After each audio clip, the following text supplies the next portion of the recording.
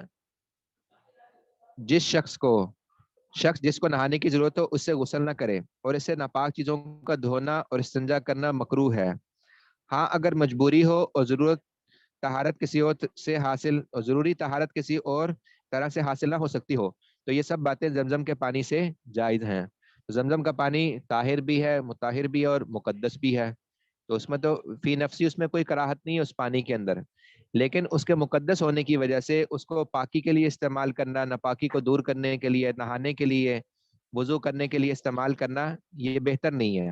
اس لیے عام حالات میں استعمال نہیں کرنا چاہیے ان مقاصد کے لیے. البتہ کسی کی مجبوری ہو، مثلا ایک بندے کے پاس صرف زمزم ہی موجود ہے اور کوئی پانی نہیں ہے، اور اس کو غسل کی ضرورت پیش آ گئی، وضو کی ضرورت پیش آ گئی، یا کپڑوں پہ کوئی نجاست لگ گئی ہے اس کو پاک کرنے کی ضرورت پیش آ گئی، تو ایسی حالت میں اس کو اجازت ہے، مجبوری کی حالت میں، کیونکہ ہے تو پانی، اس سے پاکی تو حاصل ہو سکتی ہے. لیکن اس کے مقدس ہونے کی وجہ سے عام حالات میں جبکہ دوسرا پانی میسر ہو ان مقاصد کے لیے استعمال کرنا یہ مکروہ ہے. مسئلہ: عورت کے وضو اور غسل کے بچے ہوئے پانی سے مرد کو وضو اور غسل نہ کرنا چاہیے. یہ بچے سے مراد یہ کہ مثلا بالٹی میں پانی موجود تھا، اس سے وضو کیا سی عورت نے، یا ٹھیک ہے اسی طرح اس سے غسل کیا، تو اس سے وضو نہ کرنا چاہیے. بہتر یہی ہے، کیونکہ عام طور سے عورتوں میں طہارت اور نفاست کا خیال کم ہوتا ہے اور برتن میں استعمال شدہ پانی کی چھینٹیں پڑنے میں لاپرواہی کرتی ہیں. تو شہروں میں تو اب یہ عام طور پر ایسی حالت باقی نہیں رہتی. شہروں میں تو عمومی طور پر نفاست کا بھی اور طہارت کا بھی خیال کیا جاتا ہے. البتہ دیہاتوں وغیرہ میں جہاں ضرورت ہوتی ہے، عورتوں کو سارا دن کام کاج کرنے پڑتے ہیں، بچوں کے بہت سارے مسائل ہیں، بچوں کے ناپاکیاں دور کرنا، ان کو نہلانا، ان کا استنجا وغیرہ کروانا، اسی طرح خود بھی مسلسل کاموں کی وجہ سے مصروف رہنے میں تو بعض دفعہ ان چیزوں میں کمی آ جاتی ہے. تو پھر اس صورت میں حکم یہ ہے کہ اگر ان کا بچا ہوا پانی ہے تو پھر وہ استعمال نہ کیا جائے، کیونکہ اس میں عام طور پر یہ احتمال پیدا ہو جاتا ہے کہ شاید نجاست کی کوئی چھینٹیں وغیرہ پڑ گئی ہوں. تو یہ اسی صورت میں ہے جب میں نے عرض کر دیا کہ جہاں پر ایسی صورت پیش آئے، کہ جیسے ہمارے شہروں میں تو عام طور پر اب اس طرح نہیں معاملہ کیا جاتا، شہروں میں صفائی وغیرہ کا بھی، نفاست کا بھی، طہارت کا بھی اہتمام کیا جاتا ہے، تو وہ اور بات ہے. تو یہ مطلق پانی کی مسئلہ: بلی اور آزاد پھرتی مرغی کا جھوٹا پانی بھی مکروہ ہے، کیونکہ آزاد مرغی جو عام طور پر وہ نجاست بھی کھاتی ہے، نالیوں میں منہ بھی مارتی ہے، تو اس لیے پھر اس کا پانی مکروہ شمار ہوگا. اس طرح جو بلی ہے اس کے پانی کو بھی مکروہ شمار کیا گیا ہے. تو جب دوسرا پانی موجود ہو تو پھر اس سے وضو اور غسل نہیں کرنا چاہیے، اور اگر مجبوری ہو اور کوئی پانی نہیں ہے تو پھر علیحدہ بات ہے. ٹھیک ہے، البتہ یہ نجاست وغیرہ کھانے کی وجہ سے مرغی کے گوشت میں کوئی فرق نہیں آتا، مرغی کا گوشت کھانا پھر بھی حلال ہی ہے. مطلق پانی کی تیسری قسم طاہر غیر مطہر پانی، یعنی جو خود تو پاک ہے لیکن آگے پاک کرنے والا نہیں ہے. جیسے مائع مستعمل جس کی مثال پیچھے بیان ہوئی تھی، کہ وہ پانی جو انسان جس سے وضو اور غسل کرے اور وہ پانی آگے مثلا کسی جگہ گڑھے میں جمع ہو جائے، کسی برتن میں جمع ہو جائے، تو وہ خود طاہر تو ہے، پاک تو ہے، لیکن غیر مطہر، پاک کرنے والا نہیں ہے، کیونکہ ایک دفعہ اس کے ذریعے پاکی حاصل کر لی گئی ہے تو اب آگے وہ پاک کرنے والی صفت اس کے اندر سے ختم ہو گئی. یہ مستعمل پانی ہوتا ہے، اس کی تفصیل حسب ذیل ہے. پانی کے مستعمل ہونے کے سبب: نمبر 1، اس سے حدث اصغر یا حدث اکبر کو دور کیا گیا ہو، حدث اصغر حدث اکبر کا بیان پیچھے بھی کئی دفعہ گزر گیا کہ حدث اصغر کہتے ہیں کہ بے وضو ہونے کی حالت، اور حدث اکبر بے غسل ہونے کی حالت، یعنی طہارت نہ ہونے کی صورت میں اس سے وضو یا غسل کیا گیا ہو، خواہ وضو و غسل کا قصد ہو یا نہ ہو، کیونکہ پیچھے ہم نے پڑھ لیا تھا کہ وضو کے اندر یا غسل کے اندر نیت ضروری نہیں ہے، نیت نہ بھی ہو تب بھی غسل ہو جاتا ہے، وضو ہو جاتا ہے جب وہ اعضاء دھل گئے، تو اس لیے چاہے قصد ہو یا نہ ہو، لیکن ایک بندے پر غسل فرض ہے، وہ نہایا، اس نے اگرچہ پاک ہونے کی نیت سے غسل نہیں کیا، تب بھی اس کے جسم سے پانی لگ کر اگر کسی جگہ جمع ہو گیا تو وہ بھی مائع مستعمل ہی کہلائے گا۔ نمبر 2، ثواب کی نیت سے بدن پر استعمال کیا گیا ہو، یعنی طہارت اور وضو ہونے کے باوجود محض ثواب کی نیت سے دوبارہ وضو کیا گیا ہو، جیسے اس کی پہلے بھی مثال عرض کی تھی کہ ظہر کے وقت وضو کیا، اب اسے ظہر کی نماز پڑھ لی، عصر کے وقت تک وہ وضو قائم تھا، لیکن پھر بھی مستحب ہے کہ دوبارہ وضو کر کے نماز پڑھے، تو اس صورت میں جو دوبارہ وضو کر رہا ہے وہ اس وجہ سے نہیں کر رہا کہ وہ بے وضو ہو گیا، بلکہ ثواب کی نیت سے کر رہا ہے، تو جو ثواب کی نیت سے اس طریقے سے وضو کرے گا وہ پانی بھی مستعمل ہی کہلائے گا۔ پانی مستعمل کب بنتا ہے؟ جب پانی اس سے جدا ہوتا ہے تو مستعمل ہو جاتا ہے، مثلا وضو میں پانی سے چہرے کو دھویا تو چہرے سے جب پانی جدا ہوگا وہ مستعمل ہوگا، جسم سے جدا ہونے سے پہلے پہلے اس پانی پر مستعمل ہونے کا حکم نہیں لگائیں گے، ورنہ تو بہت مشکل پیش آ جائے گی۔ مثلا ہم نے غسل کے باب میں پڑھا تھا کہ سر پہ پانی ڈالنا ہے، پھر دائیں طرف پانی ڈالنا ہے، پھر بائیں طرف پانی ڈالنا ہے، تو سر پہ پانی ڈالا، وہ تو سر پہ لگتے ہی اگر ہم اس کو مستعمل کہہ دیں تو وہ سر سے جب نیچے بہتا ہوا باقی جسم پر بہے گا تو پھر تو باقی جسم پاک ہی نہیں ہونا چاہیے، جسم کے پھر ہر جگہ پر علیحدہ علیحدہ پانی ڈالنا ضروری ہو جائے گا، یہ تو بہت مشکل پیش آ جائے گی۔ اس لیے پھر پانی کے مستعمل ہونے کا حکم کب لگاتے ہیں؟ مثلا آپ نے سر پہ پانی ڈالا، وہ سر پہ سے جسم سے بہتے ہوئے پیروں تک گیا اور پیروں سے ہوتا ہوا نیچے زمین پہ گر گیا، تو جیسے ہی پیروں سے زمین کی طرف گرے گا جسم سے جدا ہو جائے گا، اس وقت اس پر مستعمل ہونے کا حکم لگائیں گے،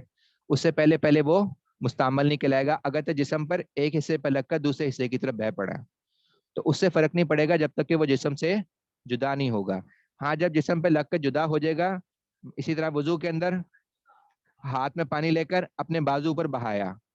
ٹھیک ہے، تو بازو پہ نیچے کونی سے نیچے جدا ہونے تک وہ مائع مستعمل نہیں بنے گا، اس سے پہلے پہلے وہ پاک ہی ہے، مطہر بھی ہے، پاک کرنے والا بھی ہے، تو جہاں جہاں سے بہتا ہوا چلا جائے گا وہ جگہ پاک بھی ہوتی چلی جائے گی، البتہ جیسے ہی وہ کونے کی طرف سے نیچے زمین کی طرف بہ پڑے گا اب وہ مستعمل ہو گیا۔ مستعمل پانی کی صفت یہ پاک ہوتا ہے، مستعمل پانی کا حکم، اس سے وضو اور غسل کرنا جائز نہیں کیونکہ یہ غیر مطہر ہے، پاک کرنے والا نہیں ہے، لیکن اسے نجاست حقیقی کو دور کیا جا سکتا ہے، کیونکہ نجاست حقیقی میں اصل بنیاد ہوتی ہے کہ وہ نجاست کسی بھی طریقے سے بہتی ہوئی چیز کے ساتھ جدا ہو کے چلی جائے، ٹھیک ہے، تو چونکہ یہ پانی تو ہے اور خود پاک بھی ہے، پاک چیز کے ساتھ اگر نجاست کو اس جگہ کو دھویا اور وہ نجاست وہاں سے دور ہو گئی تو پاک ہو گیا۔ البتہ وضو اور غسل کی جہاں پہ ضرورت ہو وہاں پہلے عرض کریے کہ نجاست حقیقی تو ہے نہیں، وہاں تو نجاست حکمی ہوتی ہے، اس لیے وہاں ضروری ہوتا ہے کہ جس پانی سے آپ وضو یا غسل کر رہے ہیں وہ خود مطہر پاک کرنے والا ہو، کیونکہ ظاہری نجاست نہیں ہے، ظاہری نجاست میں تو یہ اصول ہے کہ جو وہ پانی کے ساتھ لگ کے چلی گئی تو وہ جگہ پاک ہو گئی، جسم پہ تھی جسم کو دھویا وہ جگہ پاک ہو گئی، لیکن وہاں چونکہ ہے ہی حکمی تو وہاں پانی کے اندر یہ صفت ضروری ہوگی کہ وہ مطہر پاک کرنے والا بھی ہو، تب وہ پاکی حاصل ہوگی۔ مسئلہ، 4-5 سال کا ایسا لڑکا جو وضو کو نہیں سمجھتا وہ اگر وضو کرے یا دیوانہ مجنون وضو کرے تو وہ پانی مستعمل نہیں، کیونکہ وہ بھی مکلف نہیں، نہ انہیں ان چیزوں کا پتہ ہے، البتہ بچہ جب تھوڑا بڑا ہو گیا اس کو پتہ چل گیا کہ وضو نماز کیا ہوتی ہے، تو چونکہ وہ وضو کرتا ہے، نماز بھی پڑھتا ہے، نماز اس کی نفل نماز شمار بھی ہوتی ہے، اس لیے اس صورت میں یہ حکم نہیں ہے۔ جب اتنا چھوٹا بچہ جس کو ابھی وضو کا پتہ نہیں لیکن اس نے ویسے ہی مثال کے طور پہ گھر میں کسی کو دیکھتے ہوئے وضو کر لیا، یہ اسی طرح مجنون دیوانہ ہے، اس نے وضو کر لیا، چونکہ وہ مکلف ہی نہیں ہے، اس پر حکم ہی نہیں ہے، اس لیے وہ پانی مستعمل نہیں سمجھا جائے گا۔ مسئلہ، مستعمل پانی کا پینا اور کھانے کی چیزوں میں استعمال کرنا مکروہ ہے،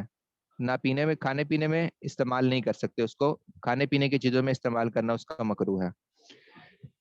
مسئلہ، مستعمل پانی اگر دوسرے مطہر پانی میں مل جائے تو جب تک مستعمل پانی دوسرے پانی سے زیادہ نہ ہو جائے دوسرے پانی کا حکم غالب رہے گا اور اس ملے جلے پانی سے وضو اور غسل کرنا درست ہے۔ یہ پہلے بھی کسی نے مسئلہ پوچھا تھا تو میں نے عرض کیا تھا کہ آگے اس کی تفصیل آ بھی جائے گی کہ جب انسان نہانے لگتا ہے، اب انسان نے جسم پر پانی ڈالا اور غسل فرض بھی تھا اس پر، تو مثلا بالٹی کے ذریعے نہا رہا ہے تو بہت ساری چھینٹیں پانی کی اڑ کر اس بالٹی کے پانی میں بھی تو چلی جاتی ہیں، اور ظاہری نجاست تو نہیں ہوتی اس پانی کے اندر شامل، کیونکہ اگر کسی وجہ سے ظاہری نجاست چلی گئی اس صورت میں تو وہ پوری بالٹی ویسے ہی ناپاک ہو جائے گی، البتہ مائع مستعمل اس کے ساتھ شامل ہو جاتا ہے بالٹی کے پانی میں، ٹھیک ہے، وہ چھینٹیں اڑ کر بالٹی کے پانی میں شامل ہو جاتی ہیں جب انسان مثال کے طور پر اس پر غسل فرض ہے اور وہ نہا رہا ہے، جیسے ہی سر پہ پانی ڈالے گا تو سر سے چھینٹیں اڑ کر بالٹی کے پانی میں جائیں گی، جسم پر پانی ڈالے گا تو اب یہ مائع مستعمل بالٹی کے پانی میں چلا گیا اور بالٹی میں پہلے سے بھی پانی موجود تھا، تو کیا اب اس بالٹی سے غسل کرنا، اس پانی سے غسل کرنا جائز رہے گا یا ناجائز ہو جائے گا؟ تو اس میں اس کا حکم یہاں بیان ہو گیا کہ جہاں پر مائع مستعمل عام پانی کے ساتھ ملے تو اس میں اعتبار ہوتا ہے غلبے کا، کہ جو غالب ہوگا اس کا حکم لگے گا، اگر مستعمل پانی زیادہ ہے دوسرا پانی مغلوب ہے تو اس سورے کو ہم پورے پانی کو ہم مستعمل سمجھیں گے، اور اگر عام پانی زیادہ ہے اور مستعمل پانی کم ہے تو اس صورت میں اس پر عام پانی کو حکم لگائیں گے کہ وہ ابھی پاک کرنے والا بھی ہے، وہ مستعمل کے حکم بھی نہیں ہے، تو بالٹی میں چونکہ عام طور پر ویسے پانی زیادہ ہوتا ہے، جو چھینٹیں گرتی ہیں وہ بہت تھوڑی ہوتی ہیں، ٹھیک ہے، تو اگرچہ مائع مستعمل اس میں شامل ہو رہا ہے لیکن وہ بہت تھوڑی مقدار میں ہے، اس لیے اس بالٹی کا پانی پھر بھی پاک بھی رہے گا اور پاک کرنے والا بھی رہے گا، اس سے آپ باقی غسل بھی کر سکتے ہیں۔ تو عام طور پر ہمارے نہاتے ہوئے تو یہ صورت پیش نہیں آتی، لیکن مثلاً کسی جگہ جمع ہو رہا ہے اور وہاں پہلے تھوڑا سا پانی موجود تھا اور یہ مائع مستعمل جا کے وہاں جمع ہو گیا، دونوں مل گئے، تو وہاں پہ یہ تفصیل آ جائے گی کہ دیکھا جائے گا کہ غالب کون ہے، اگر مائع مستعمل غالب ہو گیا تو پھر پورے کا حکم یہی ہو جائے گا کہ وہ مستعمل شمار ہوگا، اگر مائع مستعمل کم ہوا دوسرا پانی غالب ہوا تو دوسرے کا حکم باقی رہے گا۔ مطلق پانی کی چوتھی قسم مشکوک پانی۔ پالتو گدھے اور خچر کا جھوٹا پانی مشکوک ہوتا ہے، وہ خود تو پاک ہوتا ہے لیکن شک اس میں ہے کہ وہ پاک کرنے والا ہے یا نہیں، یعنی طاہر تو ہے، جو خچر یا گدھے کا جھوٹا ہے وہ طاہر خود پاک تو ہے، لیکن آگے مطہر یعنی پاک کرنے والا ہے یا نہیں، اس میں چونکہ اختلاف ہے اس لیے اس کو مشکوک شمار کیا جاتا ہے، ٹھیک ہے، اس کو مشکوک شمار کیا جاتا ہے۔ اگر مشکوک کے علاوہ اور پاک یا مکروہ پانی نہ ملے تو اس سے وضو کرے اور تیمم بھی کرے، اس صورت میں حکم یہ ہوتا ہے کہ اس پانی سے وضو بھی کر لے اور احتیاطاً تیمم بھی کر لے، ٹھیک ہے، ان دونوں کو جمع کرنا واجب ہے، یعنی دونوں سے لازمی کرنے پڑیں گے، کیونکہ مشکوک ہے ہمیں پکا یقین نہیں ہے کہ یہ پاک کرنے والا ہے یا نہیں ہے، تو اس احتمال کے ساتھ کہ ہو سکتا ہے کہ یہ پاک کرنے والا ہو، اس کے ذمہ لازم ہوگا کہ اس پانی سے وضو یا غسل کریں، اور ساتھ ساتھ اس احتمال کی وجہ سے کہ ہو سکتا ہے کہ یہ پاک کرنے والا نہ ہو، اس کے ذمہ ہم یہ بھی حکم لگائیں گے کہ تیمم بھی کر لیں، تو دونوں پر عمل کرنا اس کے لیے ضروری ہوگا کہ ایسے پانی سے وضو یا غسل بھی کر لے اور ساتھ تیمم بھی کر لے۔ ان میں سے کسی ایک پر اتفاق کرنا جائز نہیں، ویسے تو وضو اور تیمم میں سے جس کو بھی پہلے کرے وہ جائز ہے، چاہے پہلے تیمم کر لے پھر اس پانی سے وضو یا غسل کر لے، اور چاہے پہلے اس پانی سے وضو یا غسل کر لے اور بعد میں تیمم کر لے، لیکن افضل یہ ہے کہ پہلے وضو یا غسل کرے پھر تیمم کرے، تو افضل یہ ہے، اگرچہ جائز دونوں ہیں۔ تو آج اتنا پڑھ لیتے ہیں، کل آگے مقید پانی اگر نیا بیان شروع ہو رہا ہے تو اس حصے سے متعلق کوئی کسی ساتھی کے ذہن میں کوئی مسئلہ ہو تو وہ پوچھ لیں۔